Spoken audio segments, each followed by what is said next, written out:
महाकाली देवता गायत्री छन्दः नन्दाशक्तिः रक्तदन्तिका बीजम् अग्निस्तत्त्वं ऋग्वेदः स्वरूपं श्रीमहाकाली प्रीत्यर्थे प्रथमचरित्रजपे विनियोगः ध्यानम् ॐ खड्गं चक्रगदेषु चापपरिघान् शूलं भुसुण्डीं शिरः शङ्खं सन्दधतीं करैस्त्रिनयनां सर्वाङ्गभूषावृतां नीलाश्मद्युतिमास्य पाददशकां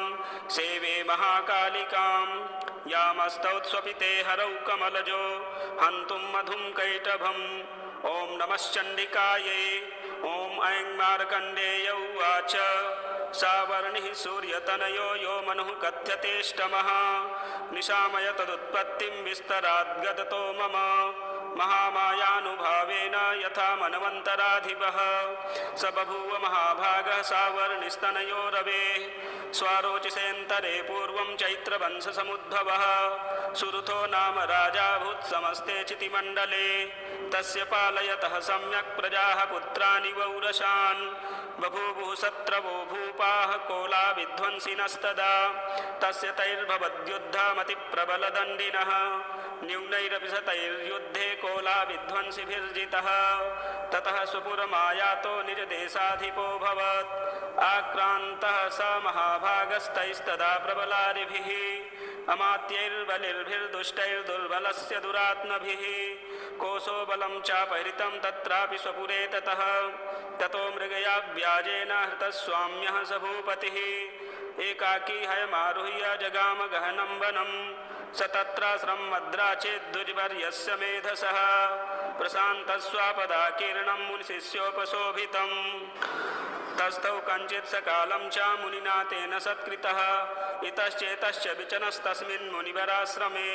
सोचिन्तयत्तदा तत्र ममत्वाकृष्टचेतनः मत्पूर्वैः पालितं पूर्वं मया हीनं पुरं हि तत् मद्भृत्यैस्तैर्सद्वृत्तैर्धर्मतः पाल्यते न वा न जानेशा प्रधानो मे शूरहस्ति सदा मदः मम वैरिव संयातः कान् भोगानुपलप्स्यते ये ममानुगता नित्यं प्रसादधनभोजनैः अनुवृत्तिं ध्रुवं तेद्य कुर्वन्त्यन्यमहीभृताम् असम्यग्व्ययशीलैस्तैः कुर्वद्भिः सततं व्ययं सञ्चितः सोति दुःखेन क्षयं कोशो गमिष्यति एतच्चान्यच्च सततं चिन्तयामास पार्थिवः तत्र विप्राश्रमाभ्यासे वैश्यमेकं ददर्श सः सपृष्टस्तेन कस्त्वं भो हेतुश्चागमनेऽत्र कः सशोक इव कस्मात् त्वं दुर्मना इव लक्ष्यसे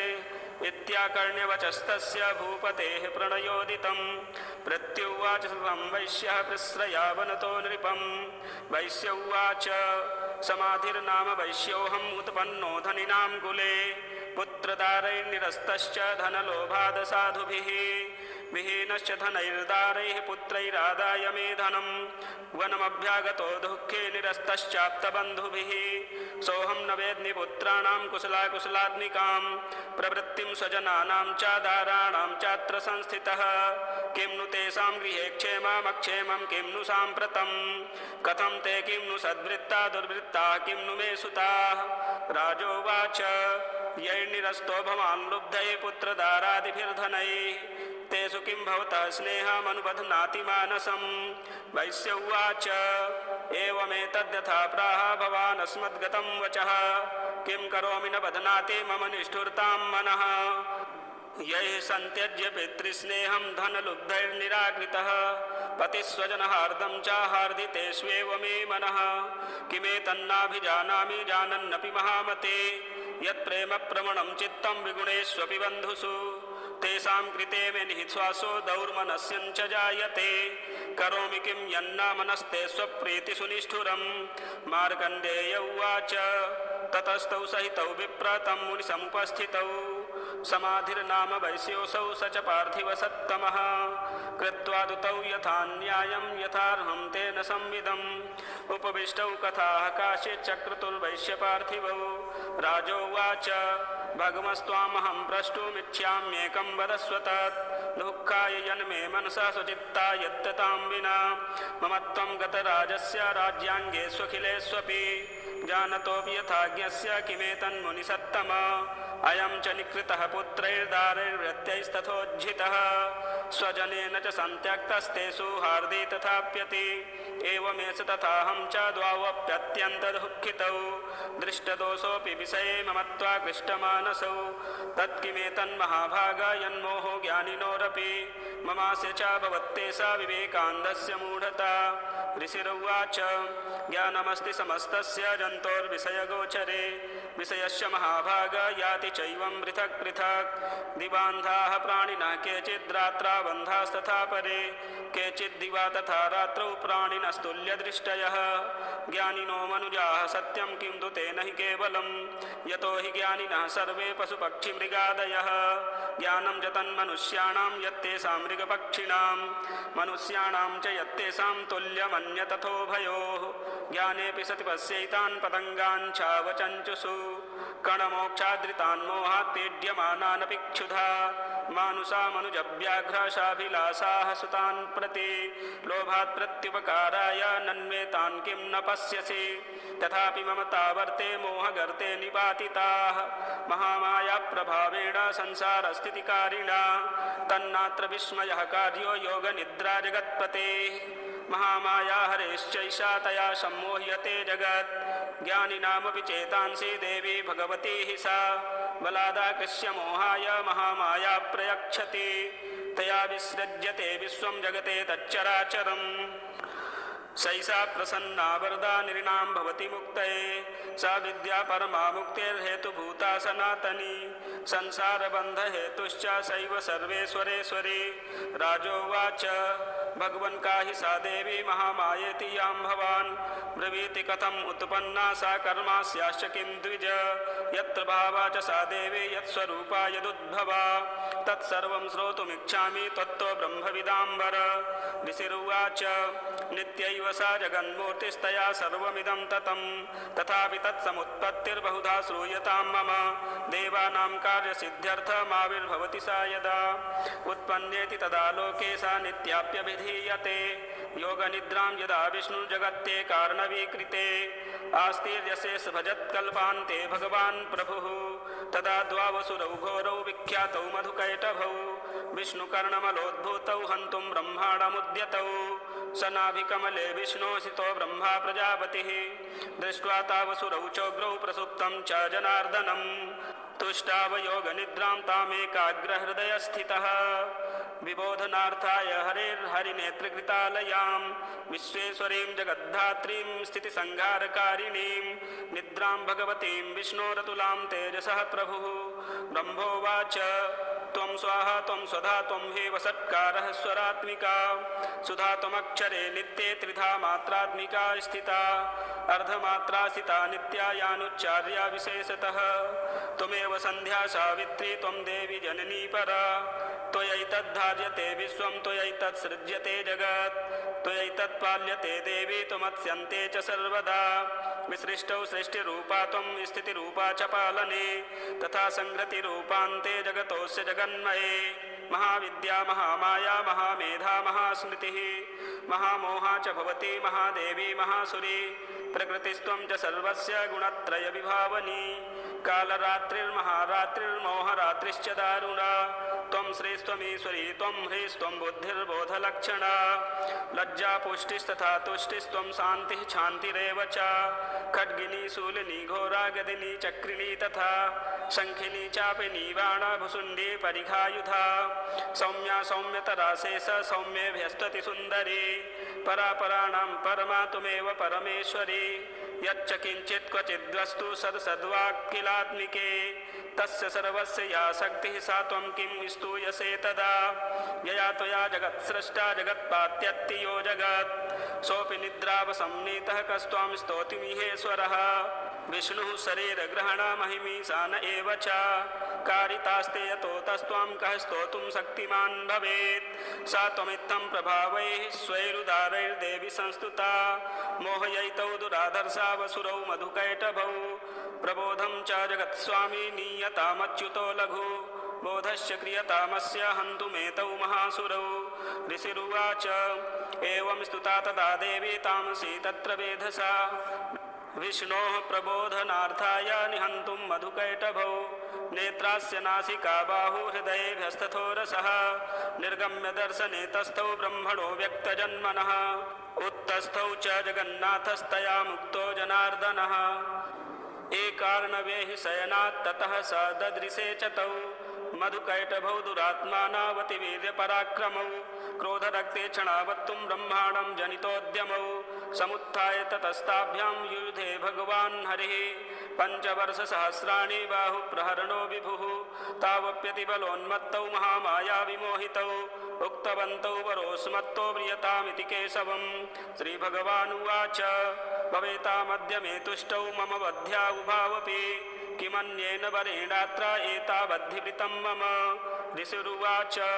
वञ्चिताभ्यामिति तदा सर्वमापोमयं जगत् विलोक्यताभ्यां गदितो भगवान् कमलेक्षणः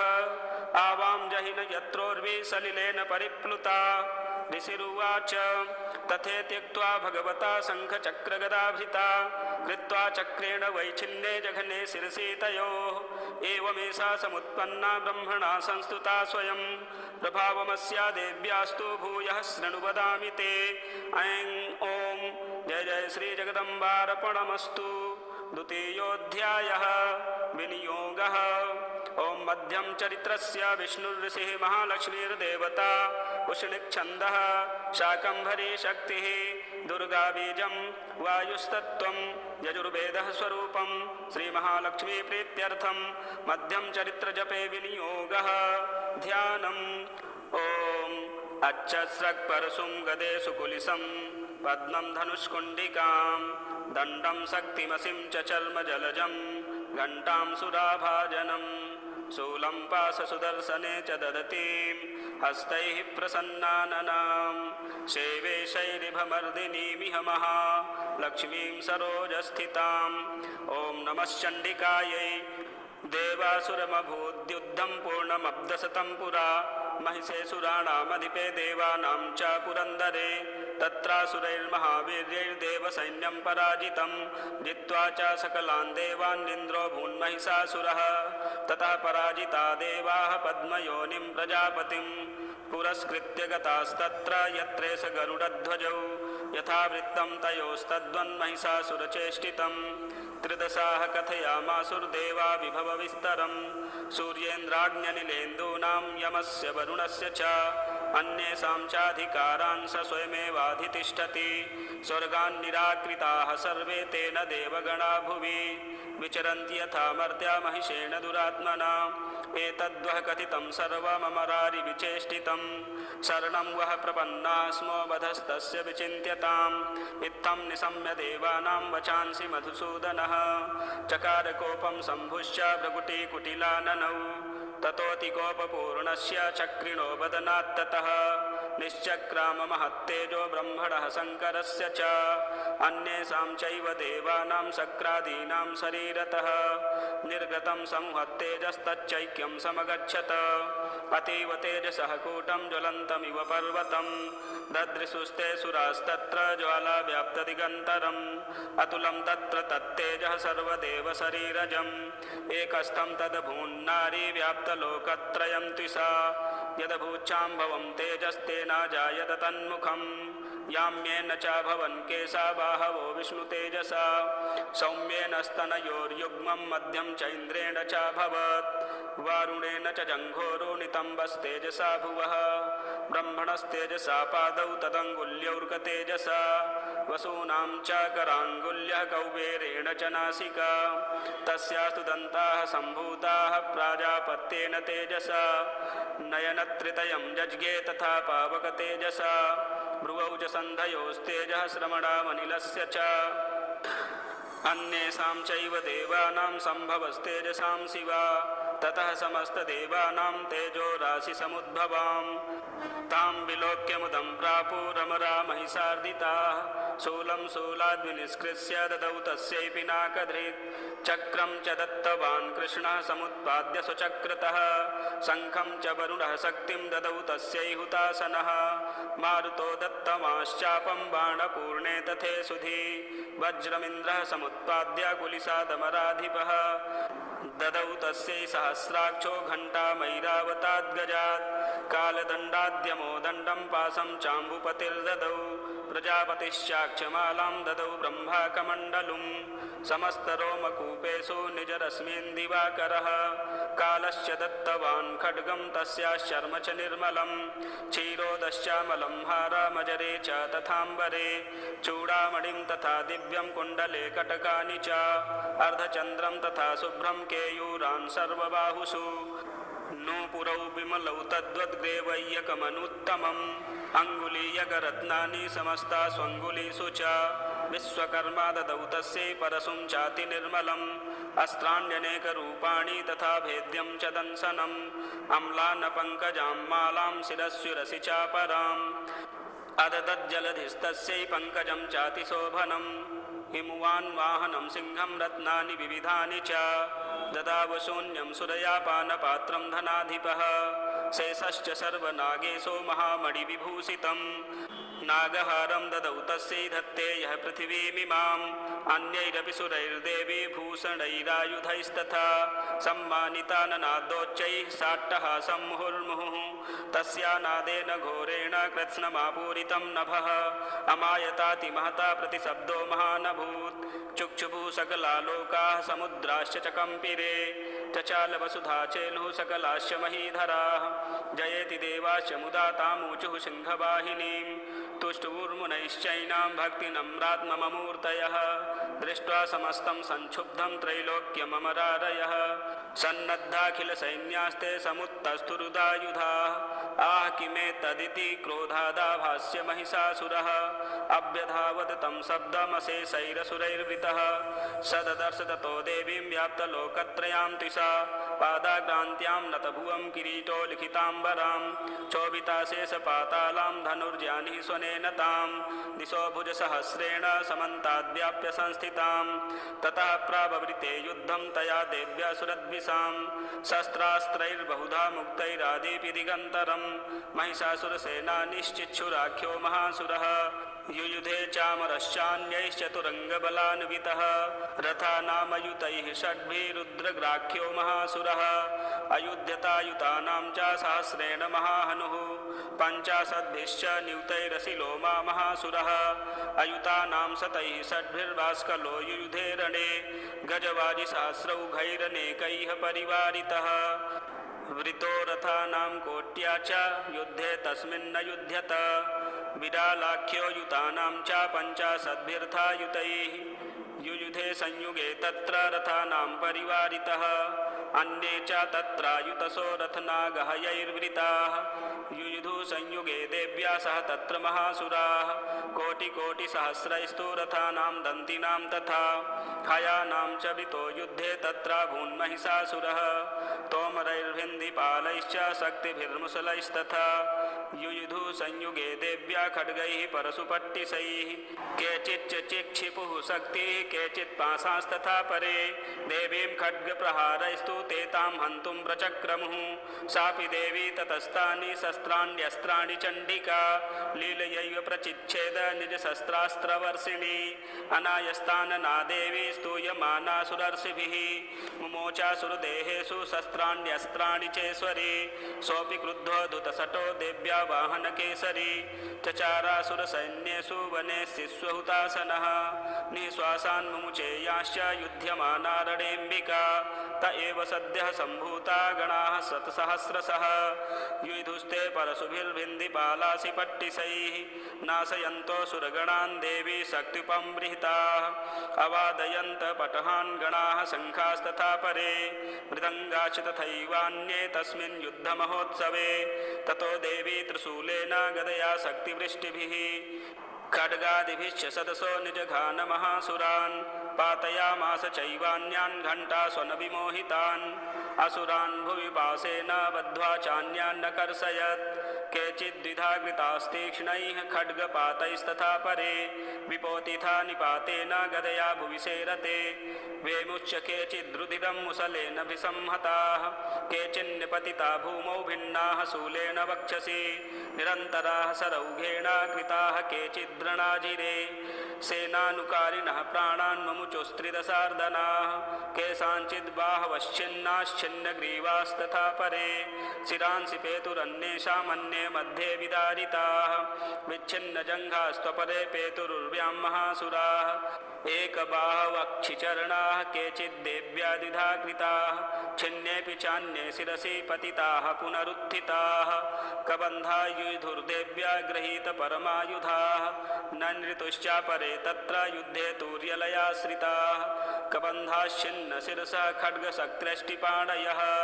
तिष्ठ तिष्ठेति भासन्तो देवी मन्ये महासुराः पातितैरथ नागास्वैरसुरैश्च वसुन्धरा अगम्या सा भवत्तत्र यत्राभूत् समहारणः शोणितौघा महानद्यः सद्यस्तत्र प्रसुश्रुवुः मध्ये चासुरसैन्यस्य वारणासुरवाजिनां क्षणेन तन्महासैन्यमसुराणां तथाम्बिका निन्ये क्षयं यथा वह्निस्तृणदारुमहाचयं स च सिंहो महानादमुत्सृजन्धुतकेसरः शरीरेभ्यो मरारीणाम् असूनिव विचिन्वति देव्या गणैश्च तैस्तत्र कृतं युद्धं महासुरैः यथैषां तुतुसुर्देवाः पुष्पवृष्टिमुचो दिवि ॐ जय जय श्री जगदम्बार्पणमस्तु। तृतीयोऽध्यायः ध्यानम् ॐ उद्यद्भानुसहस्रकान्तिमरुण क्षौमां शिरोमालिकां रक्तालिप्तपयोधरां जपवटीं विद्यामभीतिं वरं हस्ताब्जैर्दधतीं त्रिनेत्रविलसद् वक्त्रारविन्दश्रियं देवीं बद्धहिमांशुरत्नमुकुटां वन्दे रविन्दस्थिताम् ॐ नमः चण्डिकायै। ॐ ऋषिरुवाच निहन्यमानं तत्सैन्यमवलोक्य महासुरः सेनानिश्चिच्छुरः कोपाद्ययौ योद्धुमथाम्बिकां स देवीं सरवर्षेण ववर्ष समरे सुरः यथा मेरुगिरेः शृङ्गं तोयवर्षेण तोयदः तस्य चित्वा ततो देवी लीलयैव सरोत्करान् जघानतुर्गान् बाणैर्यन्तारं चैव वाजिनां चिच्छेद च धनुः सद्यो ध्वजं चातिसमुच्छ्रितं बिभ्याध चैव गात्रेषु छिन्नधन्वा नमासुगैः सच्छिन्नधन्वा विरथो हतासो हतसारथिः अभ्यधावत्तां देवीं खड्गचर्मधरोऽसुरः सिंहमाहत्य खड्गेन तीक्ष्णधारेण मूर्धनि आजघानभुजे सभ्ये देवीमप्यतिवेगवान् तस्याः खड्गो भुजं प्राप्य पफाल नृपनन्दन ततो जग्राह शूलं सा कोपादरुणलोचनः चिक्षेप च ततस्तस्तु भद्रकाल्यां महासुरः जाज्वल्यमानं तेजोभिरविबिम्बमिवाम्बरात् दृष्ट्वा तदा पतच्छूलं देवी शूलममुञ्चत तच्छूलं सतधा तेन नीतं स च महासुरः हते तस्मिन् महावीर्ये महिषस्य च मूपतौ आजगाम गजारूढश्चामरस्त्रिदशार्दनः सोऽपि शक्तिमुमोचाथ देव्यास्तामम्बिका द्रुतं हुङ्काराभिहतां भूमौ पातयामास निष्प्रभां भग्नां शक्तिं निपतितां दृष्ट्वा क्रोधसमन्वितः चिक्षेप चामरः शूलं बाणैस्तदपि साक्षिणत् ततः सिंहः समुत्पत्य गजकुम्भान्तरे स्थितः बाहुयुद्धेन युधे तेनोच्चैस्त्रिदशारिणा युध्यमानौ ततस्तौ तु तस्मान्नागान् महीं गतौ युधातेति संरब्धौ प्रहारैरतिदारुणैः ततो वेगात् खमुत्पत्य निपत्य च मृगारिडा करप्रहारेण शिरश्चामरस्य पृथक् कृतम् उदग्रश्चरणे देव्या शिलावृक्षादिभिर्हतः दन्तमुष्टितलैश्चैव करालश्च निपातितः देवी क्रुद्धा गदापातैश्चूर्णयामास चोद्धतम् बाष्कलं भिन्धिपालेन बाणैस्ताम्रं तथान्धकम् उग्रास्यमुग्रवीर्यं च तथैव च महाहनुं त्रिनेत्रा च त्रशूलेन जघान परमेश्वरी विडालस्यासिनाकायात् पातयामास वै शिरः दुर्धरं दुर्मुखं चोभौ शरैर्निन्येयमक्षयम् एवं सङ्क्षीयमाणे तु स्वसैन्ये महिषासुरः माहिषेण स्वरूपेण त्रासयामास तान् गणान् कांशितुण्डप्रहारेण खुरक्षेपैस्तथा परान् लाङ्गूलताडिताश्चान्यान् शृङ्गाभ्यां च विदारितान् वेगेन कांशिदपरान्नादेन भ्रमणेन च निःश्वासपवनेनान्यान् पातयामास भूतले निपात्य प्रमथानीकमभ्यधावत सोऽसुरः सिंहं हन्तुं महादेव्याः कोपं चक्रे ततोऽम्बिका सोऽपि कोपान् महावीर्यः खुरछुण्डमहीतलः शृङ्गाभ्यां पर्वतानुच्चाश्चिक्षेप च ननाद च वेगभ्रमणविच्छुण्डामही तस्य वसीरयत् लाङ्गूलेनाहतश्चाब्धे प्लावयामास सर्वतः धुतसिंहविभिन्नाश्च खण्डं खण्डं ययुर्घनाः श्वासानिलासिताः सतसो निपेतुर्नभसोऽचलाः इति क्रोधसमाधुमातमापतन्तं महासुरं दृष्ट्वा सा चण्डिका कोपं तद्वधाय तदाकरोत् सा चित्वा तस्य वैपासं तं बबन्ध महासुरं तत्याजमाहि संरूपं सोऽपि बद्धो महामृधे ततः सिंहो भवत्सद्यो यावतस्याम्बिका शिरः चिनत्ति तावत्पुरुष खड्गपाणिन दृश्यत तत एवासु पुरुषं देवी चिच्छेदसायकैः तं खड्गचर्मणा सार्धं ततः सोऽभून्महागजः करेण च महासिंहं तं च कर्षजगर्ज च कर्षतस्तु करं देवी खड्गेन निरकृन्तत ततो महासुरो भूयो माहि संवपुरा स्थितः तथैव चोभयामास त्रैलोक्यं सचराचरं ततः क्रुद्धा जगन्माता चण्डिका पानमुत्तमं पपौ पुनः पुनश्चैव जहासारुणलोचना ननर्द चासुरः सोऽपि बलवीर्यमदोद्धतः विषाणाभ्यां च चिक्षेप चण्डिकां प्रतिभूधरान् सा च तान् प्रहितास्तेन चूर्णयन्ती सरोत्करैः उवाच तं मदोधूतमुखरागाकुलाक्षरं देव्युवाच गर्ज गर्ज क्षणं मूढ मधु यावत् पिबाम्यहम् मया त्वयिहतेऽत्रैव गर्जिष्यन्त्यासु देवताः ऋषिरुवाच एवमुक्त्वा समुत्पत्य सारूढा तं महासुरं पादेनाक्रम्य कण्ठे च शूलेनैनमताडयत् ततः सोऽपि पदाक्रान्तस्तया निजमुखात् ततः अर्धनिष्क्रान्त एवासीत् देव्या वीर्येण संवृतः अर्धनिष्क्रान्त एवासौ युध्यमानो महासुरः तया महासिना देव्या शिरच्छित्त्वा निपातितः ततो हाहाकृतं सर्वं दैत्यसैन्यं ननाशतत् प्रहर्षं च परं जग्मुः सकला देवतागणाः तुष्टुवुस्तां सुरादेवीं सह दिव्यैर्महर्षिभिः जगुर्गन्धर्वपतयो न निर्तुश्चाप्सरो गणाः ॐ श्रीजगदम्बार्पणमस्तु चतुर्थोऽध्यायः ध्यानम् ॐ कालाभ्राभां कटाक्षैररिकुलभयदां मौलिबद्धेन्दुरेखां शङ्खं चक्रं कृपाणं त्रिशिखमपि करैरुद्वहन्तीं त्रिनेत्रां सिंहस्कन्धाधिरूढां त्रिभुवनमखिलं तेजसा पूरयन्तीं ध्यायेद्दुर्गां जयाख्यां त्रिदशपरिवृतां सेवितां सिद्धिकामैः ॐ नमश्चण्डिकायै ॐ ऋषिरुवाच शक्रादयः सुरगणा निहतेति वीर्ये तस्मिन् दुरात्मनि सुरारिबले च देव्या तां तुष्टुवुः प्रणतिनं रसिरोधरांसा वाग्भिः प्रहर्षपुलको दग्मचारुदेहाः देव्या यया ततमिदं जगदात्मशक्त्या निःशेषदेवगणशक्तिसमूहमूर्त्या तामम्बिकामखिलदेवमहर्षिपूज्यां भक्त्या नता स्म विदधातु शुभानि सा नः यस्याः प्रभावमतुलं भगवाननन्तो ब्रह्मा हरश्च न हि वक्तुमलं बलं च सा चण्डिकाखिलजगत्परिपालनाय नासाय च शुभभयस्य मतिं करोतु या श्रीः स्वयं सुकृतिनां भवनेष्वलक्ष्मीः पापात्मनां कृतधियां हृदयेषु बुद्धिः श्रद्धा सतां कुलजनप्रभवस्य लज्जा तां त्वां नताः स्म परिपालय देवि विश्वम् किं वर्णयाम तव रूपमचिन्त्यमेतत् किं चातिवीर्यमसुरक्षयकारि भूरि किं चाहवेषु चरितानि तवाद्भुतानि सर्वेषु देव्यसुरदेवगणादिकेषु हेतुः समस्तजगतां त्रिगुणापि दोषैर्न ज्ञायसे हरिहरादिभिरप्यपारा सर्वाश्रयाखिलमिदं जगदंशभूत मव्याकृता हि परमा प्रकृतिस्त्वमाद्या यस्याः समस्तसुरता समुदीरणेन तृप्तिं प्रयाति सकलेषु मखेषु देवी स्वाहा शिवै पितृगणस्य च तृप्तहेतु रुच्यार्यसे त्वमत एव जनैः स्वधा च या मुक्तिहेतुरविचिन्त्य महावृता त्वमभ्यस्यसे शून्यतेन्द्रियतत्त्वसारैः मोक्षार्थिभिर्मुनिभिरस्तसमस्तदोषैर्विद्यासि सा भगवती परमा हि देवी शब्दात्मिकासु विमलर्यजुषां निधान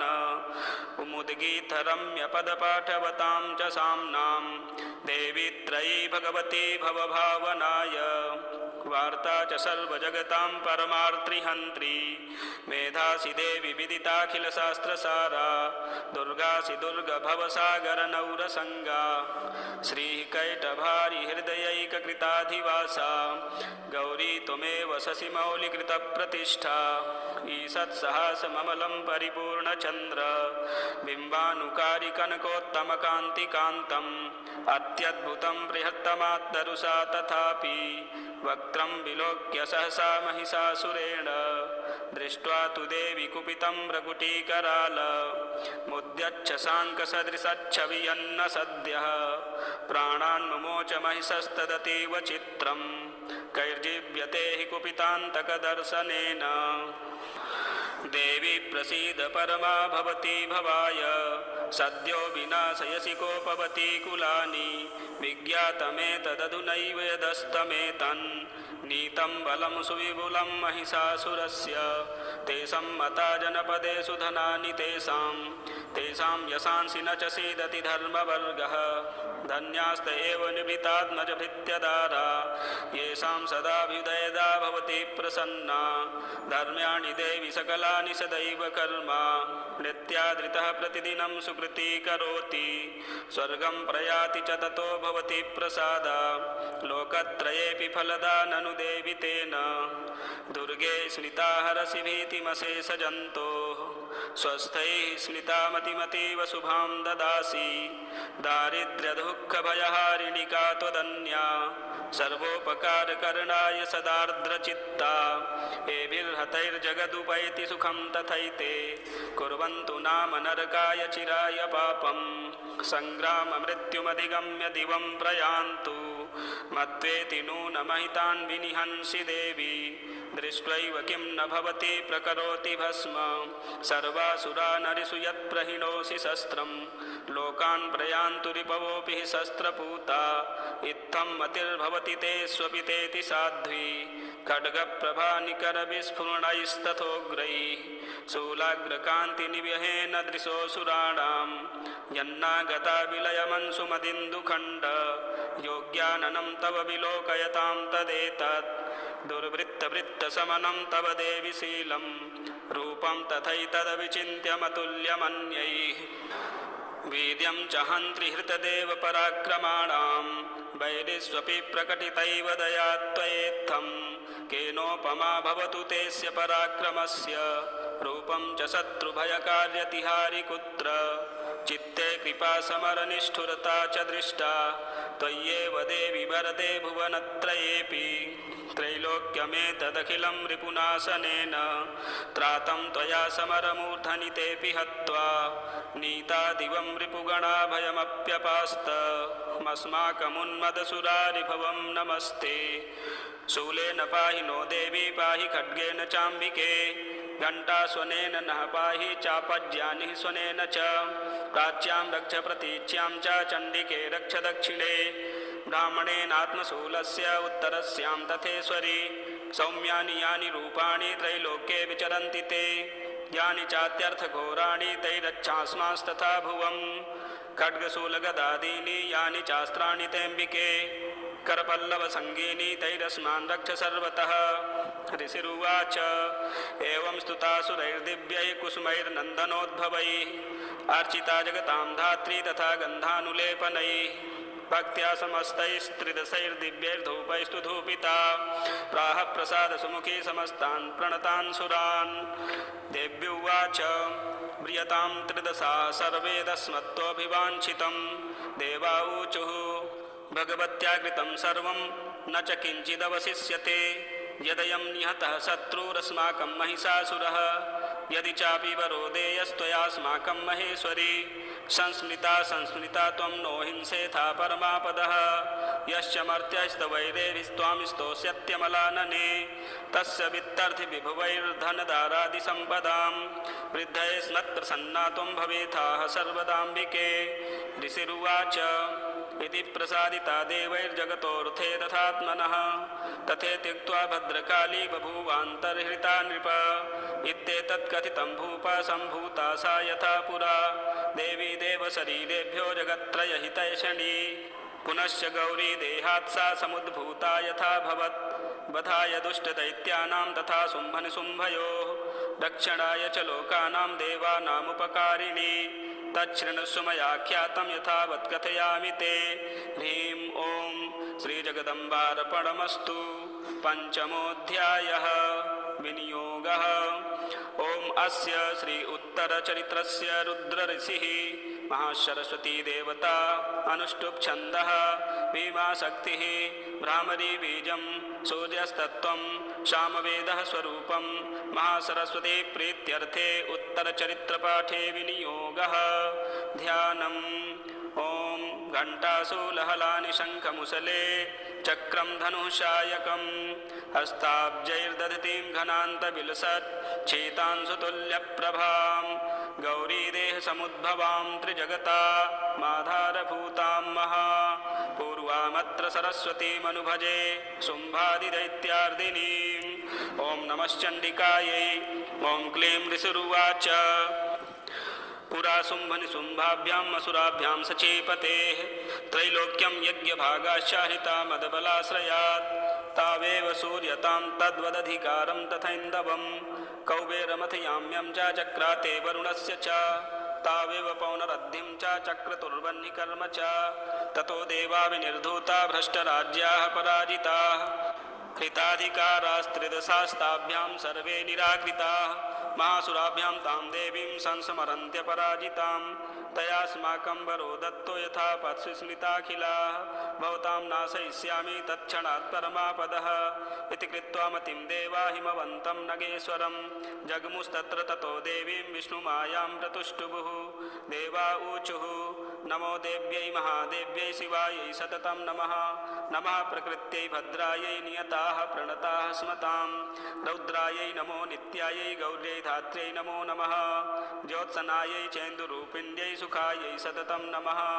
कल्याण्यै प्रणतां वृद्ध्यै सिद्ध्यै कुर्मो नमो नमः नैऋत्यै भूभृतां लक्ष्म्यै सर्वाण्यै ते नमो नमः दुर्गायै दुर्गपारायै सारायै सर्वकारिण्यै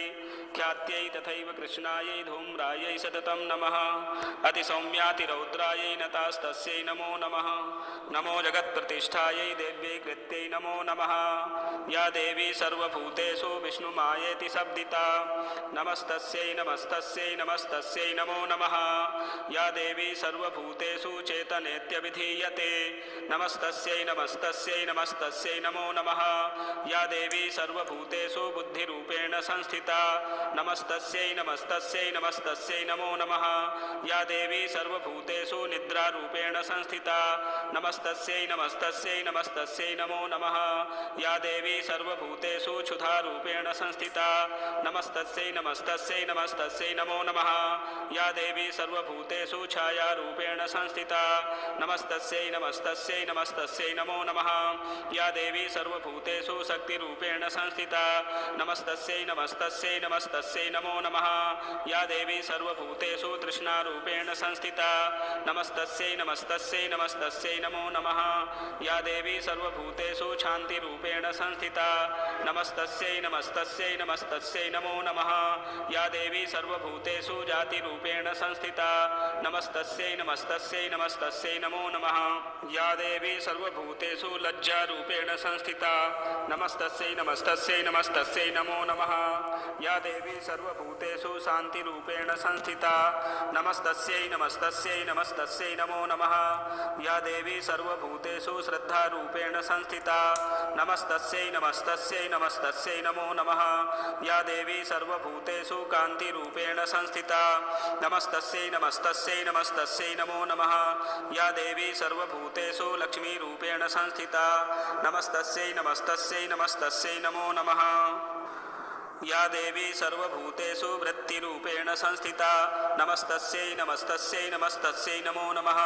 या देवी सर्वभूतेषु स्मृतिरूपेण संस्थिता नमस्तस्यै नमस्तस्यै नमस्तस्यै नमो नमः। या देवी सर्वभूतेषु दयारूपेण संस्थिता नमस्तस्यै नमस्तस्यै नमस्तस्यै नमो नमः। या देवी सर्वभूतेषु तुष्टिरूपेण संस्थिता नमस्तस्यै नमस्तस्यै नमस्तस्यै नमो नमः। या देवी सर्वभूतेषु मातृरूपेण संस्थिता नमस्तस्यै नमस्तस्यै नमस्तस्यै नमो नमः। या देवी सर्वभूतेषु भ्रान्तिरूपेण संस्थिता नमस्तस्यै नमस्तस्यै नमस्तस्यै नमो नमः। इन्द्रियाणामधिष्ठात्री भूतानां चाखिलेषु या भूतेषु सततं तस्यै व्याप्तिदेव्यै नमो नमः। चितिरूपेण या कृत्स्नमेतद्व्याप्य स्थिता जगत् नमस्तस्यै नमस्तस्यै नमस्तस्यै नमो नमः। अस्तुता सुरैः पूर्वमभीष्टसंश्रया तथा सुरेन्द्रेण दिनेषु सेविता करोतु सा नः शुभहेतुरीश्वरी शुभानि भद्राण्यभिहन्तु चापदः। या साम्प्रतं चोद्धतदैत्यतापितैः रश्माभिरीसा च सुरैर्नमस्यते या च स्मृता तत्क्षणमेव हन्ति नः सर्वापदो भक्तिविनम्रमूर्तिभिः। ऋषिरुवाच एवं स्तुवादियुक्तानां देवानां तत्र पार्वती अस्नातुमभ्याययुतो ये जानभ्या नृपनन्दन सा ब्रवीत्तान् सुरान् शुभ्रूर्भवद्भिः स्तूयतेऽत्र का शरीरकोशतश्चास्या समुद्भूता ब्रवीक्षिवा स्तोत्रं ममैतत्क्रियते शुम्भदैत्यनिराकृतैः देवैः समेतैः समरे निशुम्भेन पराजितैः शरीरकोशाद् तस्याः पार्वत्या निःसृताम्बिका कौशिकीति समस्तेषु ततो लोकेषु गीयते तस्यां विनिर्गतायां तु कृष्णाभूत्सापि पार्वती कालिकेति समाख्याता हिमाचलकृताश्रया ततोऽम्बिकां परं रूपं बिभ्राणां सुमनोहरं ददर्श चण्डो मुण्डश्च भृत्यो शुम्भनिशुम्भयोः ताभ्यां शुम्भाय चाख्याता अतीव सुमनोहरा काप्यास्त्रे स्त्रीमहाराज भाषयन्ती हिमाचलं नैव तादृक्क्वचिद्रूपं दृष्टं केनचिदुत्तमं ज्ञायतां काप्यसौ देवी गृह्यतां चासुरेश्वर स्त्रीरत्नमति चारवङ्गी द्योतयन्ती दिशस्त्विषा सा तु तिष्ठति दैत्येन्द्र तां भवान् द्रष्टुर्मर्हति यानि रत्नानि मणयो गजास्वादीनि वै प्रभो त्रैलोक्ये तु समस्तानि साम्प्रतं भान्ति ते गृहे ऐरावतः समानीतो गजरत्नं पुरन्दरात् पारिजाततरुश्चायं तथैवोच्चैः स्रवाहयः विमानं हंससंयुक्तामेतत्तिष्ठति तेऽङ्गणे रत्नभूतमिहानीतं यदासीद्वेधसोद्भुतं निधिरेश महापद्मसमानीतो धनेश्वरात् किञ्जल्किनीं ददौ चाब्धिर्मालामम्लानपङ्कजां छत्रं ते वारुणं गेहे काञ्चनस्रावतिष्ठति तथायं स्यन्दनवरो यः पुरासीत् प्रजापतेः मृत्योरुत्क्रान्तिदा नाम शक्तिरीश त्वया हृता पाशः सलिलराजस्य भ्रातुस्तव परिग्रहे नृसम्भस्याब्धिजाताश्च समस्ता रत्नजातयः वह्निरपि ददौ तुभ्यमग्निशौचे च वाससि एवं दैत्येन्द्ररत्नानि समस्तान्याहृतानि ते स्त्रीरत्नमेषा कल्याणी त्वया कस्मान्न गृह्यते ऋषिरुवाच निशम्येति वचः शुम्भः स तदा चण्डमुण्डयोः प्रेषयामास सुग्रीवं दूतं देव्या महासुरम् इति चेति च वक्तव्या सा गत्वा वचनान् मम यथा चाभ्येति सम्प्रीत्या तथा कार्यं त्वया लघु स तत्र गत्वा यत्रासे शैलोद्देशेति शोभने सा देवीं तां ततः प्राह सलक्षणं मधुरया गिरा। दूत उवाच देवी दैत्येश्वरः शुम्भस्त्रैलोक्ये परमेश्वरः दूतोऽहं प्रेषितस्तेन त्वत्सकाशमिहागतः अव्याहताज्ञः सर्वासु यः सदा देवयोनिषु निर्जिताखिलदैत्यारिः स यदाह शृणुष्व तत् मम त्रैलोक्यमखिलं मम देवावसानुगाः यज्ञभागानहं सर्वानुपश्नामि पृथक् पृथक् त्रैलोक्ये वररत्नानि मम वशान्यशेषतः तथैव गजरत्नं च हृत्वा देवेन्द्रवाहनं क्षीरोदमथनो भूतमस्वरत्नं ममामरैः उच्चैस्रवससंज्ञं तत्र निपत्य समर्पितं यानि चान्यानि देवेषु गन्धर्वेषु रगेषु च रत्नभूतानि भूतानि तानि मय्येव शोभने स्त्रीरत्नभूतां त्वां देवी लोके मन्यामहे वयं सा त्वमस्मानुपागच्छ यतो रत्नभुजो वयं मां वा ममानुजं वापि निशुम्भमुरविक्रमं भज त्वं चञ्चलापाङ्गी रत्नभूतासि वै यतः परमैश्वर्यमतुलं प्राप्स्यते मत्परिग्रहात् एतद्बुद्ध्या समालोच्य मत्परिग्रहतां व्रज। ऋषिरुवाच इत्युक्त्वा सा तदा देवी गम्भीरान्तः स्मिता जगौ दुर्गा भगवती भद्रा येदं धार्यते जगत्। देव्युवाच सत्यमुक्तं त्वया नात्र मिथ्या किञ्चितयोदितं त्रैलोक्याधिपतिः शुम्भो निशुम्भश्चापि तादृशः किं त्वत्र यत्प्रतिज्ञातं मिथ्या तत्क्रियते कथं श्रूयतामल्पबुद्धित्वात् प्रतिज्ञाया कृता पुरा यो मां जयति संग्रामे यो मे दर्पं व्यपोहति यो मे प्रतिबलो लोके समे भर्ता भविष्यति तदा गच्छतु शुम्भोऽत्र निशुम्भो वा महासुरः मां जित्वा किं चिरेणात्र पाणिं गृह्णाति मे लघु। दूत उवाच अवलिप्तासि मयैवं त्वं देवि ब्रूहि ममाग्रतः त्रैलोक्ये कः पुमातिष्ठेदग्रे शुम्भनिशुम्भयोः अन्येषामपि दैत्यानां सर्वे देवा न वै युधि तिष्ठन्ति सम्मुखे देवी किं पुनः स्त्री त्वमेकिका इन्द्राद्याः सकला देवास्तस्थुर्येषां न संयुगे शुम्भादीनां कथं तेषां स्त्री प्रयास्यसि सम्मुखं सा त्वं गच्छ मयैवोक्त्वा पार्श्वं शुम्भनिशुम्भयोः केशाकर्षणनिर्धूत गौरवामागमिष्यसि। देव्युवाच एवमेतद्बली शुम्भो निशुम्भश्चातिवीर्यवान् किं करोमि प्रतिज्ञा मे यदनालोचिता पुरा स त्वं गच्छ मयोक्तं ते यदेतत्सर्वमादृतः तदा चक्ष्वा सुरेन्द्राय स च युक्तं करोतु तत्। ॐ श्रीजगदम्बार्पणमस्तु। षष्ठोऽध्यायः ध्यानम्। ॐ नागाधीश्वरविष्टरां फणिफणोत्तंसोरुरत्नावली भास्वद्देहलतां दिवाकरनिभां नेत्रत्रयोद्भासितां मालाकुम्भकपालनीरजकरां चन्द्रार्धचूडां परां सर्वज्ञेश्वरभैरवाङ्कनिलयां पद्मावतीं चिन्तये। ॐ नमश्चण्डिकायै। ॐ ऋषिरुवाच इत्याकर्ण्यवचो देव्याः सदूतो मर्षपूरितः समाचष्ट समागम्य दैत्यराजाय विस्तरात् तस्य दूतस्य तद्वाक्यमाकर्ण्यासुराट्ततः सक्रोधः प्राह दैत्यानाम् अधिपं धूम्रलोचनं हे धूम्रलोचनासु त्वं स्वसैन्यपरिवारितः तामानैव लाद्दुष्टां केशाकर्षणविह्वलां तत्परित्राणदः कश्चिद्यदि वो तिष्ठते परः स हन्तव्यो मरो वापि यक्षो गन्धर्व एव वा। ऋषिरुवाच तेनाज्ञप्तस्ततः शीघ्रं स दैत्यो धूम्रलोचनः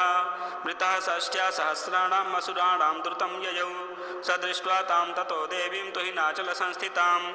जगादोच्चैः प्रयाहीति मूलं शुम्भनिशुम्भयोः न चेत्प्रीत्याद्य भवति मद्भर्तारमुपश्यति ततो बलान्नयामे सा केशाकर्षणविह्वलां। देव्युवाच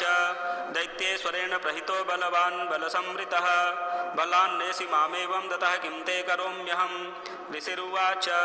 इत्युक्तः सोऽभ्यधावत्ताम् असुरो धूम्रलोचनः हुङ्कारेणैव तं भस्म सा चकाराम्बिका ततः अथ क्रुद्धं महासैन्यमसुराणां तथाम्बिका बबर्ष सायकैस्तीक्ष्णैस्तथा शक्तिपरस्वधैः ततोऽद्भुतसटः कोपात् कृत्वा नादं सुभैरवं पपातासुरसेनायां सिंहो देव्याः स्ववाहनः कांश्चित्करप्रहारेण दैत्यानाशेन चापरान् आक्रम्य चाधरेणान्यान् सजघान् महासुरान् केषाञ्चित् पाटयामास नखैः कोशानि केसरी तथा तलप्रहारेण शिरांसि कृतवान् पृथक् विच्छिन्नबाहुशिरसः कृतास्तेन तथा परे पपौ च रुधिरं कोष्ठादन्येषां धृतकेसरः क्षणेन तद्बलं सर्वं क्षयं नीतं महात्मना तेन केसरिना देव्या वाहनेनातिकोऽपि न श्रुत्वा तमसुरं देव्या निहतं धूम्रलोचनं बलं च चैतं कृष्णं देवी केसरिना ततः चुकोपदैत्याधिपतिः शुम्भः प्रस्फुरिताधरः आज्ञापयामास च तौ चण्डमुण्डौ महासुरौ हे चण्ड हे मुण्ड बलैर्बहुभिः परिवारितौ तत्र गच्छत गत्वा च सा समानीयतां लघु केशे स्वाकृस्य बद्ध्वा वा यदि वः संशयो युधि तदा शेषायुधैः सर्वैरसुरैर्विनिहन्यतां तस्यां हतायां दुष्टायां सिंहे च विनिपातिते शीघ्रमागम्यतां बद्ध्वा गृहीत्वा तामथाम्बिकाम् ॐ श्रीजगदम्बार्पणमस्तु। सप्तमोऽध्यायः ध्यानम्। ॐ ध्यायेयं रत्नपीठे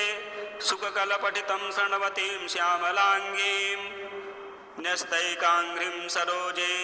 शशिसकलधरां वल्लकीं वादयन्तीं कल्हाराबद्धमालां नियमितविलसच्चोलिकां रक्तवस्त्रां मातङ्गीं शङ्खपात्रां मधुरमधुमदां चित्रकोद्भासिभालां ॐ नमः चण्डिकायै। ॐ ऋषिरुवाच आज्ञप्तास्ते ततो दैत्याश्चण्डमुण्डपुरोगमाः चतुरङ्गबलोपेतायैरभ्यद्यतायुधाः ददृशुस्ते ततो देवीमि सध्वांसां व्यवस्थितां सिंहस्योपरि शैलेन्द्रशृङ्गे महति काञ्चने ते दृष्ट्वा तां समादातुमुद्यमं चक्रुरुद्यताः आकृष्टचापासिधरास्तथान्ये तत्समीपगाः ततः कोपं चकारोच्चैरम्बिका तानरीन् प्रति कोपेन चास्या वदनम् असीवर्णमभूत्तदा भ्रकुटिकुटिलात्तस्य ललाटफलकादृतं कालीकरालवदना विनिष्क्रान्तासिपासिनी विचित्रखट्वाङ्गधरा नरमाला विभूषणा द्वीपिचर्मपरिधाना शुष्कमांसातिभैरवा अतिविस्तारवदना जिह्वा ललनभीषणा निमग्ना रक्तनयना नादा पूरितदिङ्मुखा सा वेगेनाभिपतिता घातयन्ती महासुरान् सैन्ये तत्र सुरारीणामभक्षेत तद्बलं पार्ष्णिर्ग्राहाङ्कुशग्राहयोधघण्टा समन्वितान् समादायैकहस्तेन मुखे चिक्षेपवारणान् तथैव योधं तुर्गैरथं सारथिना सह निक्षिप्य वक्त्रे दशनैश्चर्वयन्त्यतिभैरवम् एकं जग्राह केशेषु ग्रीवायामथ चापरं पादेनाक्रम्य चैवान्यमुरसान्यमपोथयत् तैर्मुक्तानि च शस्त्राणि महास्त्राणि तथा सुरैः मुखेन जग्राह रुषादशनैर्मतिथान्यपि बलिनां तद्बलं सर्वमसुराणां दुरात्मनां ममर्दा भच्चयच्चान्यान्याश्चात्ताडयत्तथा असिना नियताः केचित् खट्वाङ्गताडिताः जग्मुर्विनाशमसुरादन्ताग्राभिहतास्तथा क्षणेन तद्बलं सर्वमसुराणां निपातितं दृष्ट्वा चण्डोऽभिदुद्रावतां कालीमतिभीषणां सर्वर्षैर्महाभीमैर्भीमाक्षीं तां महासुरः छादयामास चक्रैश्च मुण्डः क्षिप्तैः सहस्रशः तानि चक्राण्यनेकानि विसमानानि तन्मुखं बभुर्यथार्कबिम्बानि सुबहूनि घनोदरं ततो जहासातिरुषा भीमं भैरवनादिनी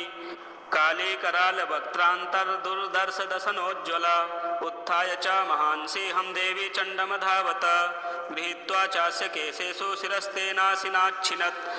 अथ मुण्डोऽभ्यधावत्तां दृष्ट्वा चण्डं निपातितं तमप्यपातयद्भूमौ सा खड्गाभिहतं रुषा हतशेषं ततः सैन्यं दृष्ट्वा चण्डं निपातितं मुण्डं च सुमहावीर्यं दिशो भेजे भयातुरं शिरश्चण्डस्य काली च गृहीत्वा मुण्डमेव च प्राह प्रचण्डाट्टहासमिश्रमभ्येत्य चण्डिकां मया तवात्रोपहरितौ चण्डमुण्डौ महापशु युद्धयज्ञे स्वयं शुम्भं निशुम्भं च हनिष्यसि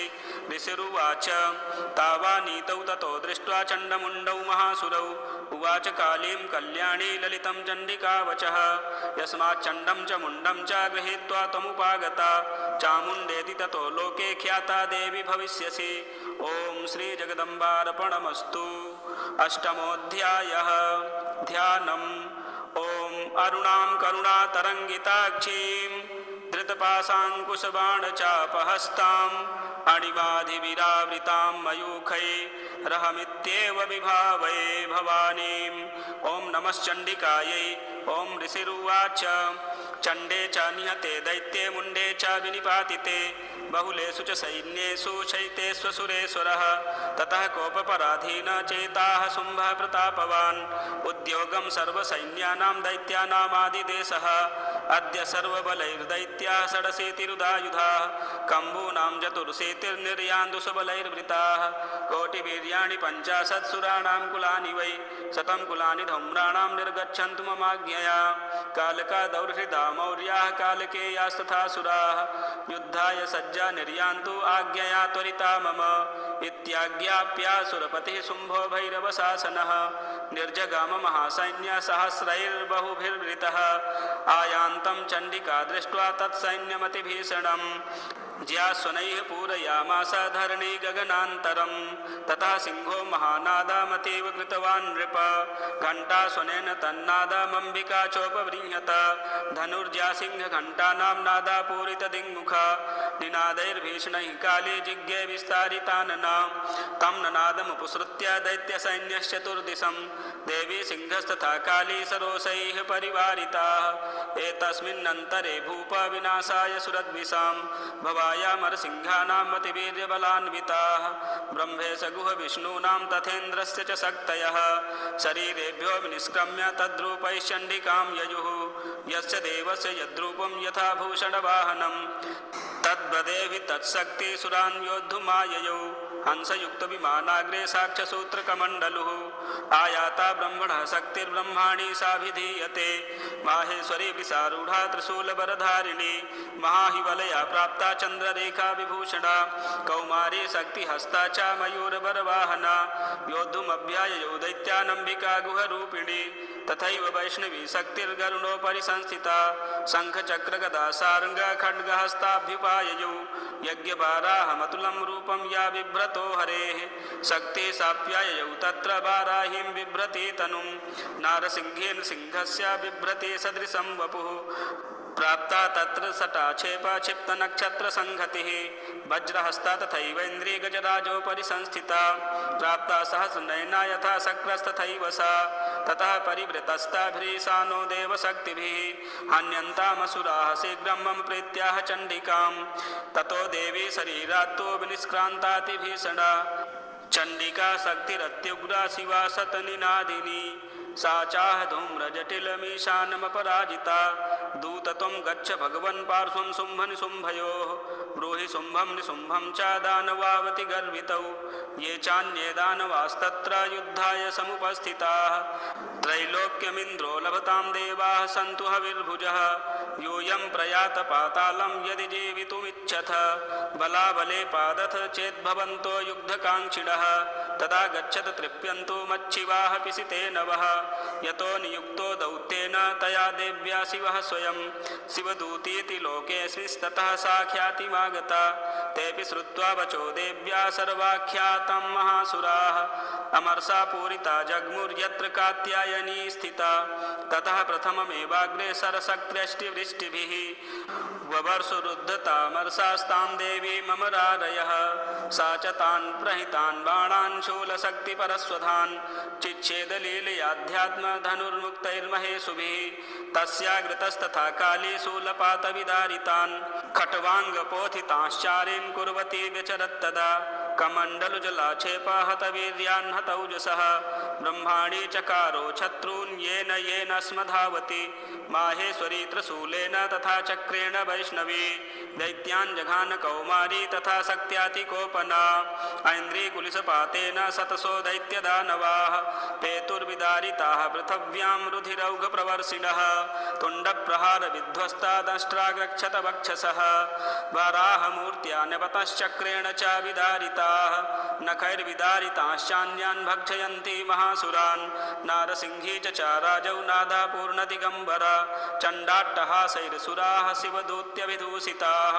पेतुः पृथिव्यां पतितास्तांश्च खादाथ सा तदा इति मातृगणं क्रुद्धं मर्दयन्तं महासुरान् दृष्ट्वाभ्युपायैर्विविधैर्नेसुर्देवारिसैनिकाः पलायनपरान् दृष्ट्वा दैत्यान् मातृगणार्दितान् योद्धुमभ्याययौ क्रुद्धो रक्तबीजो महासुरः रक्तबिन्दुर्यदा भूमौ पतत्यस्य शरीरतः समुत्पतति मेदिन्यां तत्प्रमाणस्तदासुरः युधे सगदा पाणिरिन्द्रशक्त्या महासुरः ततश्चैन्द्रे स्ववज्रेण रक्तबीजमताडयत् कुलिसेना तस्यासु बहुशुस्रावशोणितं समुत्तस्थुस्ततो योधास्तद्रूपास्तत्पराक्रमाः यावन्तः पतितास्तस्य शरीराद्रक्तबिन्दवः तावन्तः पुरुषा जातास्तद्वीर्यबलविक्रमाः ते चापि विदुस्तत्र पुरुषा रक्तसम्भवाः समं मातृभिरित्युग्रशस्त्रपातातिभीषणं पुनश्च वज्रपातेन क्षतमस्य शिरो यदा बबाह रक्तं पुरुषास्ततो जाताः सहस्रशः वैष्णवी समरे चैनं चक्रेणाभिजगानः गदया ताडयामास ऐन्द्रितमसुरेश्वरं वैष्णवी चक्रभिन्नस्य रुधिरस्रावसम्भवैः सहस्रशो जगद्व्याप्तं तत्प्रमाणैर्महासुरैः शक्त्या जघान कौमारी वाराही च तथासिना माहेश्वरी त्रिशूलेन रक्तबीजं महासुरं स चापि गदया दैत्यः सर्वा एवाहनत् पृथक् मातृकोपसमाविष्टो रक्तबीजो महासुरः तस्य हतस्य बहुधा शक्तिशूलादिभिर्भुवि पपातयो वै रक्तौघस्तेनांसत्सोऽसुराः तैश्चासुरासृक्सम्भूतैरसुरैः सकलं जगत् व्याप्तमासीत् ततो देवा भयमाजग्मरुत्तमम् तान् विष्णान् सुरान् दृष्ट्वा चण्डिका प्राह सत्वरा उवाच कालीं चामुण्डे विस्तीर्णं वदनं कुरु मच्छस्त्रपातसम्भूतान् रक्तबिन्दून् महासुरान् रक्तबिन्दोः प्रतीक्षत्वं वक्त्रेणानेन वेगिना भक्षयन्ती चररणे तदुत्पन्नान् महासुरान् एवमेष क्षयं दैत्यः क्षीणरक्तो गमिष्यति भक्ष्यमाणास्त्वया चोग्रा न चोत्पश्यन्ति चापरे इत्युक्त्वा तां ततो देवी शूलेनाभिजगानतं मुखेन काली जगृहे रक्तबीजस्य शोणितं ततो सा वा जगानाथ गदया तत्र चण्डिकां न चास्या वेदनां चक्रे गदापातोऽल्पिकामपि तस्या हतस्य देहातु बहुशुस्रावशोणितं यदस्तदस्तवक्त्रेण चामुण्डा सम्प्रतीक्षति मुखे समुद्गता यस्या रक्तपातान् महासुराः ताशखादाथ चामुण्डा पपौ तस्य च शोणितं देवी शूलेन वज्रेण बाणैरसिभिरिष्टिभिः जघान रक्तबीजं तं चामुण्डा पीतशोणितं सपपात महीपृष्ठे शस्त्रसङ्गसमाहतः निरक्तश्च महीपाला रक्तबीजो महासुरः ततस्ते हर्षमतुलमवापुस्त्रिदशा नृप तेषां मातृगणो जातो ननर्ता शृङ्गमदोद्धतः ॐ श्रीजगदम्बार्पणमस्तु नवमोऽध्यायः ध्यानम् ॐ बन्धूककाञ्चननिभं रुचिराक्षमालां पाशाङ्कुशौ च वरदां निजबाहुदण्डैः बिभ्राणमिन्दुसकलाभरणं त्रिनेत्रम् अर्धाम्बिके समनिशं वपुराश्रयामि ॐ नमश्चण्डिकायै ॐ राजोवाच विचित्रमिदमाख्यातं भगवन् भवता मम देव्याश्चरितमाहात्म्यं रक्तबीजवधाश्रितं भूयश्चेच्छाम्यहं श्रोतुं रक्तबीजे निपातिते चकार शुम्भो यत्कर्म निशुम्भश्चातिकोपनः ऋषिरुवाच चकार कोपमतुलं रक्तबीजो निपातिते शुम्भासुरो निशुम्भश्च हते स्वन्येषु चाहवे हन्यमानं महासैन्यं विलोक्यामर्षमुद्वहन् अभ्यधावन् निशुम्भोऽथ मुख्ययासुरसेनया तस्याग्रतस्तथा पृष्ठे पार्श्वयोश्च महासुराः सन्दष्टौष्टपुटाः क्रुद्धा हन्तुं देवीमुपाययुः आजगाम महावीर्यः शुम्भोऽपि सुबलैर्वृतः निहन्तुं चण्डिकां कोपात् कृत्वा युद्धं तु मातृभिः ततो युद्धमतीवासीत् देव्या शुम्भनिशुम्भयोः शरवर्षमतीवोग्रं मेघयोरिव वर्षतोः चिच्छेदास्ताश्चरास्ताभ्यां चण्डिका स्वशरोत्करैः ताडयामास चाङ्गेषु शस्त्रौघैरसुरेश्वरौ निशुम्भो निशितं खड्गं चर्मचादाय सुप्रभम् अताडयन्मूर्धिं सिंहं देव्या वाहनमुत्तमं ताडिते वाहने देवी क्षुरप्रेरणासिमुत्तमं निशुम्भस्यासु चिच्छेद चर्मचाप्यष्टचन्द्रकं चिन्ने चर्मणि खड्गे च शक्तिं चिक्षेपसोऽसुरः तामप्यश्रुधा चक्रे चक्रेणाभिमुखागतां कोपात् मातो निशुम्भोऽथ शूलं जग्राह दानवः आयातं मुष्टिपातेन देवी तच्चाप्यचूर्णयत् आविद्याथ गदां सोऽपि चिक्षेप चण्डिकां प्रति सापि देव्या त्रिशूलेन भिन्ना भस्मत्वमागता ततः परशु हस्तं तमायान्तं दैत्यपुङ्गवम् आहत्य देवी बाणौ गहिरपातयद्भूतले तस्मिन् निपतिते भूमौ निसिंहो भीमविक्रमे भ्रातर्यतीव संक्रुद्धः प्रययौ हन्तुमम्बिकाम् सरथस्थस्थात्युच्चैर्गृहीत परमायुधैः भुजैरष्टाभिर्तुलैर्व्याप्याशेषं बभौ नभः तमायान्तं समालोक्य देवी शङ्खमवादयत् ज्या शब्दं चाभिधनुश्चकारातीव दुःसहं पूरयामास खगुभो निजघण्टासुनेन च समस्तदैत्यसैन्यानां तेजोवधविधायिना ततः सिंहो महानादैस्त्याजितेभ महामदैः पूरयामास गगनं गां तथैव दिशो दश ततः काली समुत्पत्य गगनं च मामताडयत् कराभ्यां तन्निनादेन प्राक्स्वनास्ते तिरोहिताः अट्टाटहासमशिवं शिवदूते चकारः तैः शब्दैरसुरास्त्रेषु शुम्भकोपं परं ययौ दुरात्मतिष्ठतिष्ठेति व्याजहाराम्बिका यदा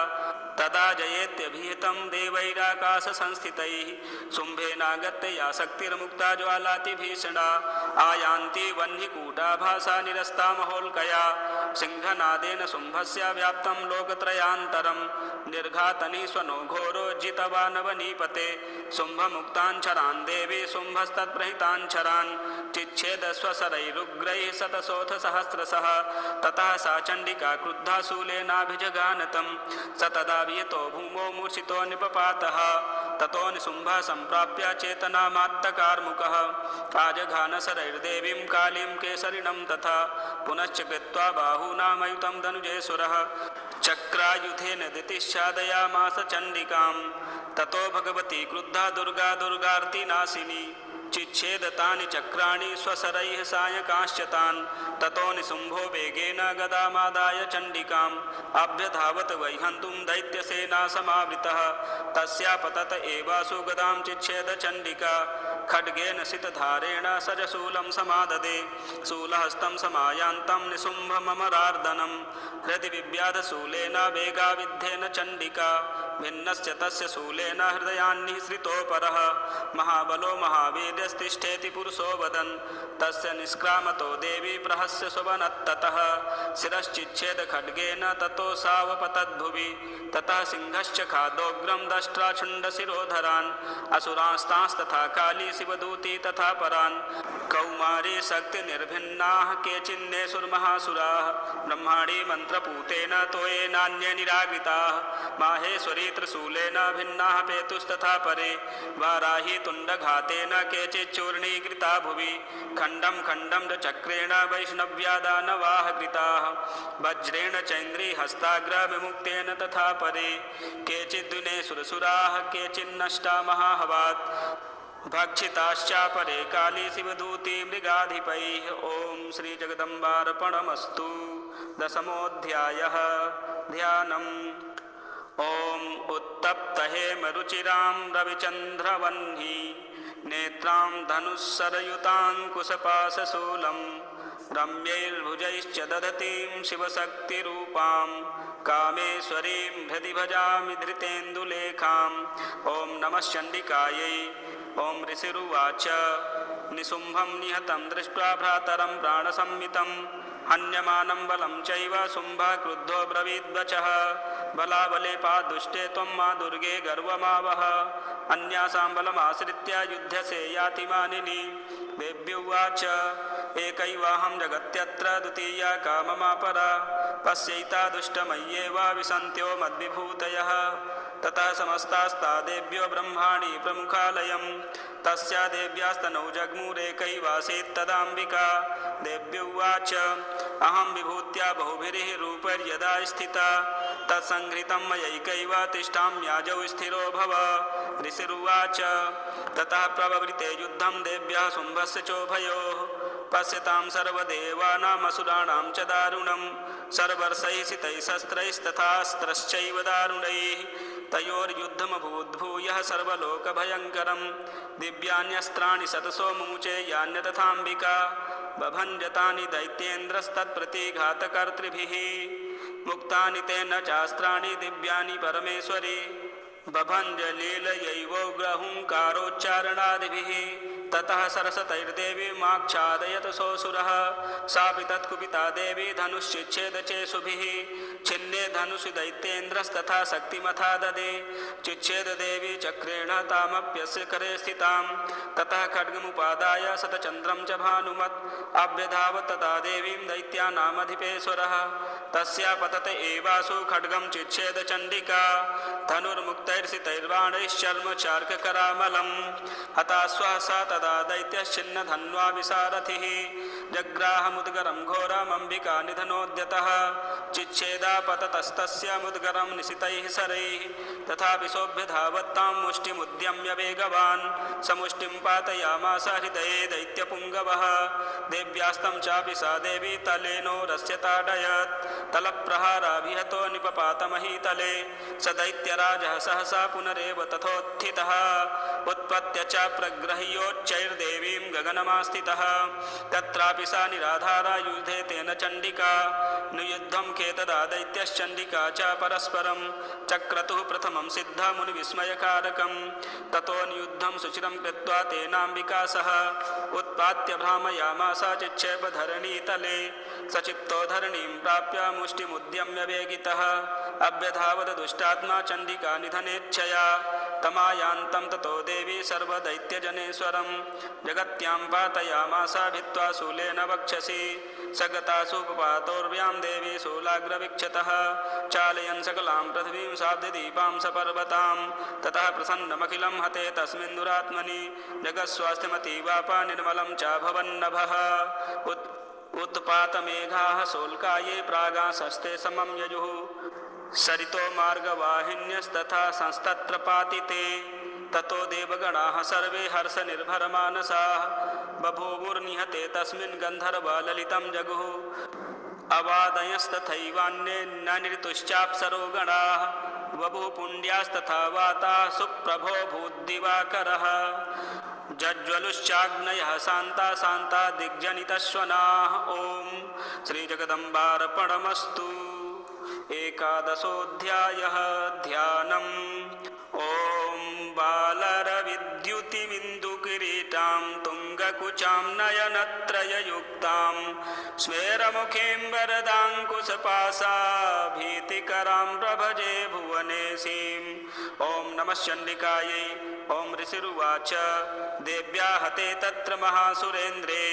सेन्द्राः सुरावह्निपुरोगमास्तां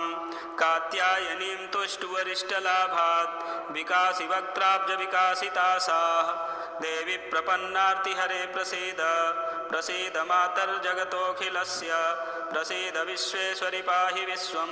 त्वमीश्वरी देवी चराचरस्य आधारभूता जगतस्त्वमेका महीस्वरूपेण यतः स्थितासि अपां स्वरूपस्थितया त्वयैतत् दाप्यायते कृत्स्नमलङ्घवीर्ये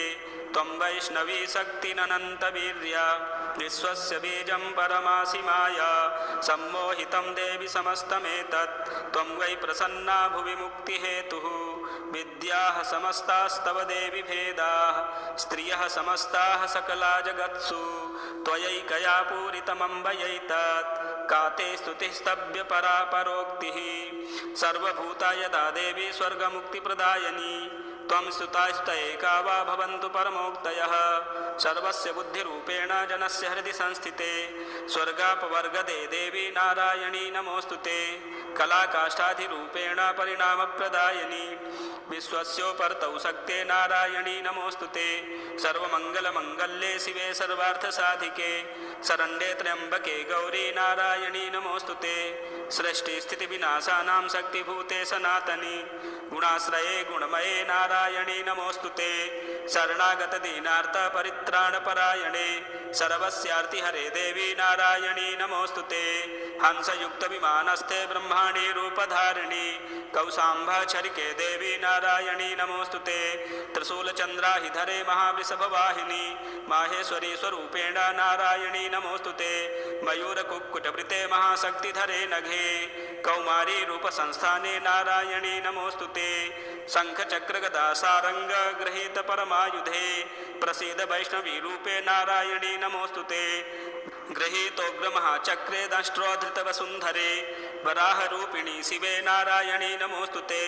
नृसिंहरूपेणोग्रेण हन्तुं दैत्यान् कृतोद्यमे त्रैलोक्यत्राणसहिते नारायणी नमोऽस्तुते किरीटिनि महावज्रे सहस्रनयनोज्ज्वले वृत्रप्राणहरे चैन्द्री नारायणी नमोऽस्तुते शिवदूती स्वरूपेण हतदैत्यमहाबले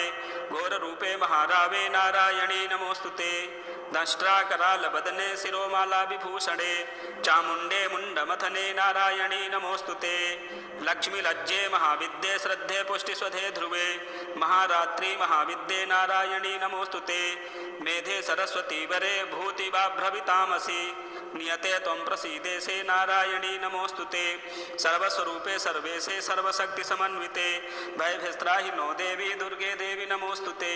एतत्ते वदनं सौम्यं लोचनत्रयभूषितं पातु नः सर्वभीतिभ्यः कात्यायनी नमोऽस्तुते ज्वालाकरालमत्युग्रमशेषासुरसूदनं त्रिशूलं पातु नो भीतेर्भद्रकाली नमोऽस्तुते हिनस्ति दैत्यतेजांसि स्वनेना पूज्य या जगत् सा घण्टा पातु नो देवी पाप्योभ्यो नः सुतानिव असुरास्रग्वशापाङ्कचर्चितस्ते करोज्ज्वलः शुभाय खड्गो भवतु चण्डिके त्वां नता वयं रोगानशेषा न पहंसि तुष्टा रुष्टा तु कामान् सकलानभीष्टान् त्वामाश्रितानां न विपन्नराणां त्वामाश्रिता ह्याश्रयतां प्रयान्ति एतत्कृतं यत्कदनं त्वयाद्य धर्मद्विषां देवी महासुराणां रूपैरनेकैर्बहुधात्ममूर्तिं कृत्वाम्बिके तत्र करोति कान्या विद्यासु शास्त्रेषु विवेकदीपे स्वाद्येषु वाक्येषु चकातुदन्या मम त्वगर्तेति महान्धकारे विभ्रामयत्ते तदतीव विश्वम् रक्षांसि यत्रोग्रविशास्य नागा यत्रारयोदस्युबलानि यत्र दावानलो यत्र तथाब्धिमध्ये तत्र स्थिता त्वं परिपासि विश्वं विश्वेश्वरी त्वं परिपासि विश्वं विश्वात्मिका धारयसीति विश्वं विश्वेशवन्द्या भवती भवन्ति विश्वाश्रया ये त्वयि भक्तिनम्राः ते विप्रसीद परिपालय नोरभीतेर्नित्यं यथासुरवधादधुनैव सद्यः पापानि सर्वजगतां प्रशमं नयासु उत्पातपाकजनितांश्च महोपसर्गान् प्रणतानां प्रसीद त्वं देवी विश्वार्तिहारिणी त्रैलोक्यवासिनामीड्ये लोकानां वरदा भव देव्य उवाच वरदाहं सुरगणा वरं यन्मनसेच्छथ तं वृणध्वं प्रयच्छामि जगतामुपकारकं देवा ऊचुः सर्वाबाधा प्रशमनं त्रैलोकस्याखिलेश्वरी एवमेव त्वया कार्यमस्मद्वैरिविनाशनं देव्य उवाच वैवस्वतेऽन्तरे प्राप्ते अष्टाविंशतिमे युगे शुम्भोऽनुशुम्भश्चैवान्यात् उत्पश्येते महासुरौ नन्दगोपगृहे जाता यशोदा गर्भसम्भवा ततस्तौ नाशयिष्यामि विन्ध्याचलनिवासनी पुनरप्यतिरौद्रेण रूपेण पृथिवीतले अवतीर्य हनिष्यामि वैप्रचिन्तांस्तु दानवान् भक्षयन्त्याश्च तानुग्रान् वैप्रचिन्तान् महासुरान् रक्तादन्ता भविष्यन्ति दाडिमी कुसुमोपमाः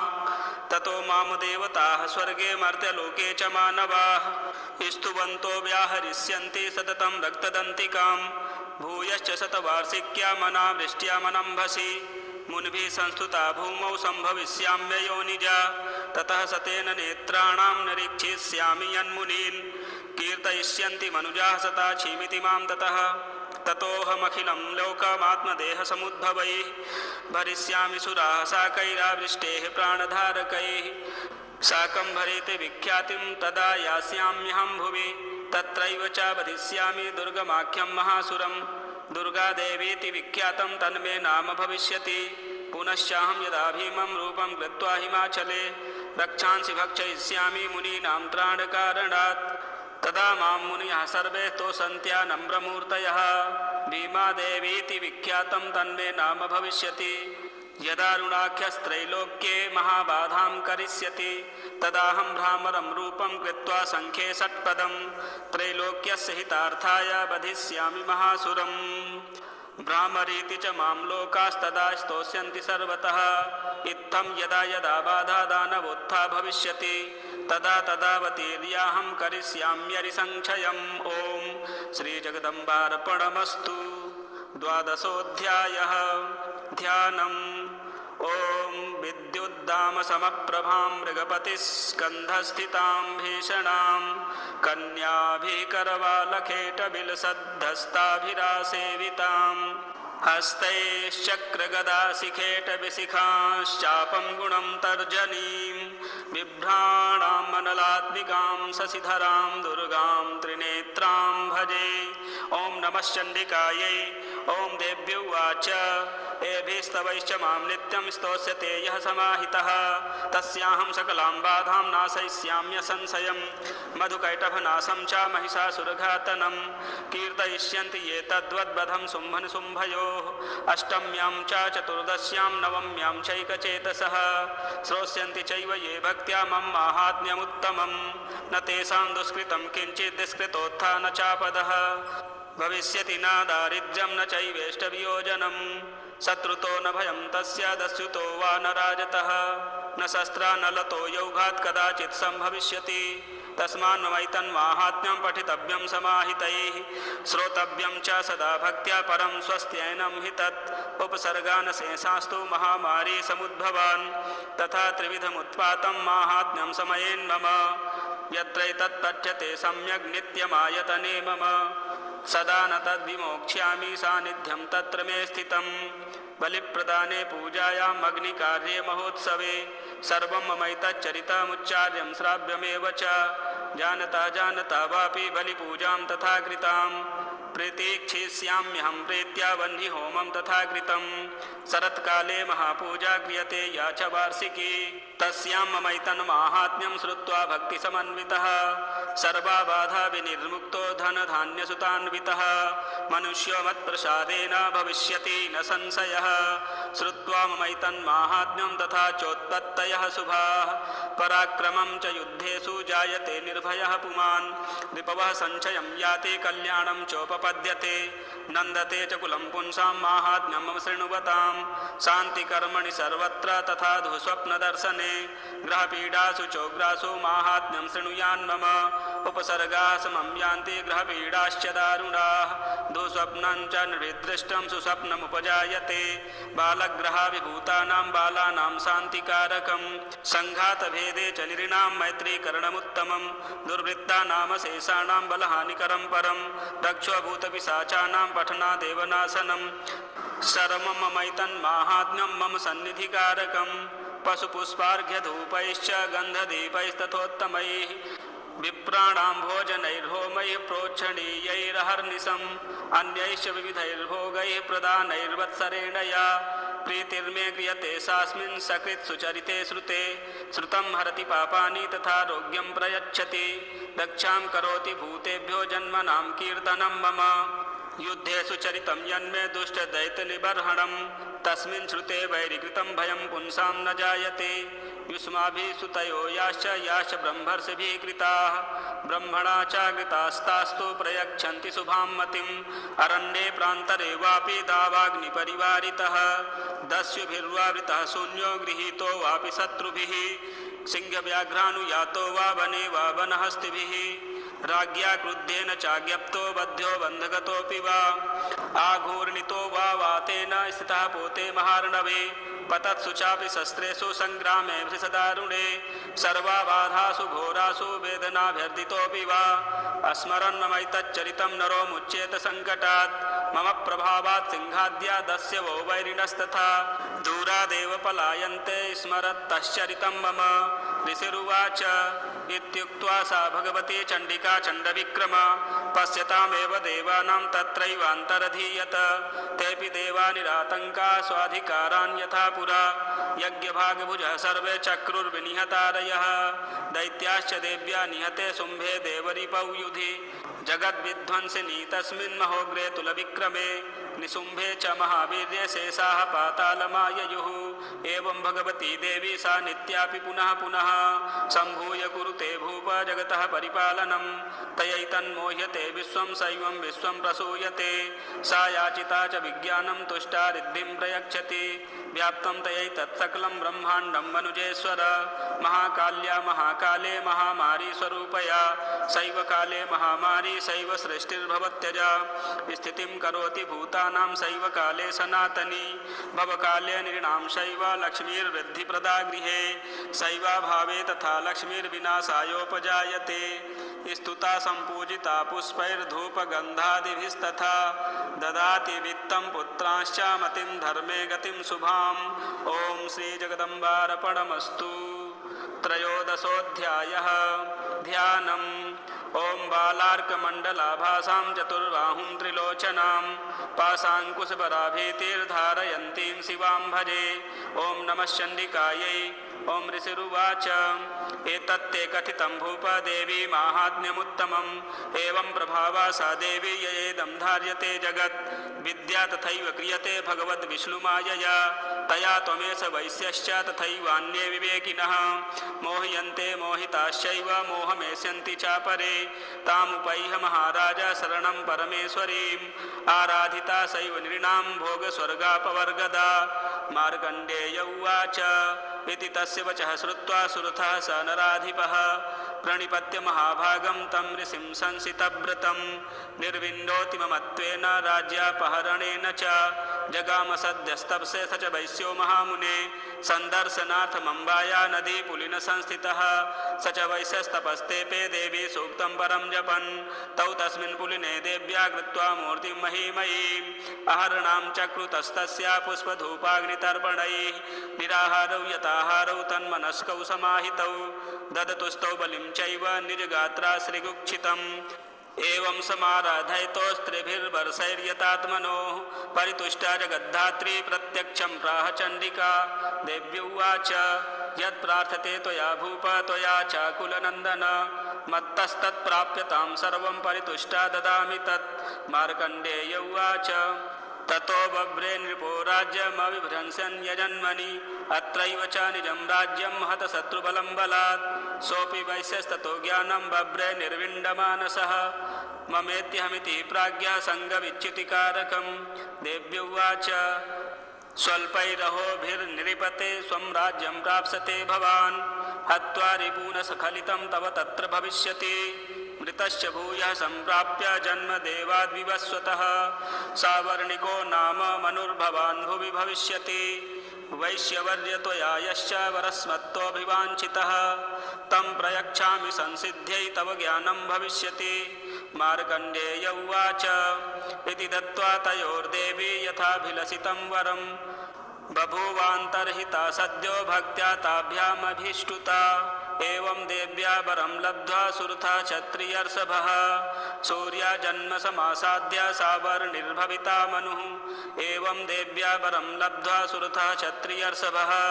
सूर्याजन्म समासाद्य सावर्णिर्भविता मनुः। क्लीं ॐ जय जय श्री जगदम्बार्पणमस्तु।